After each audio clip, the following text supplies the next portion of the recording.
Yes, Bwana Yesu asifiwe, mtu wa Mungu. Na kuambieje, siku ya Pasaka hii tunaita siku ya ushindi kabisa. Ushindi wa Yesu Kristo pale juu msalabani. Ni siku ambayo tunaenda kumtukuza Mungu na kumsifu. Ni kina nani hapa? Ni kwaya Upendo kutoka kanisa kuu la watakatifu wote. Wanakuletea live band ya gospel.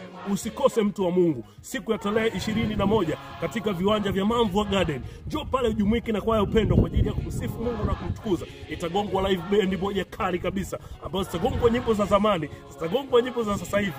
Kwa nini ukose, mtu wangu? Njoo msifu Mungu pamoja na kwaya Upendo. Hii ni siku ya Jumatatu, bila kusahau kiingilio ni shilingi 10,000 kwa watu wazima, lakini kwa wale watoto shilingi 5,000. Njoo upate kujumuika, lakini ni zoezi la kumsifu Mungu wetu, maana Pasaka imekuwa Pasaka kubwa kabisa ya kumsifu Mungu.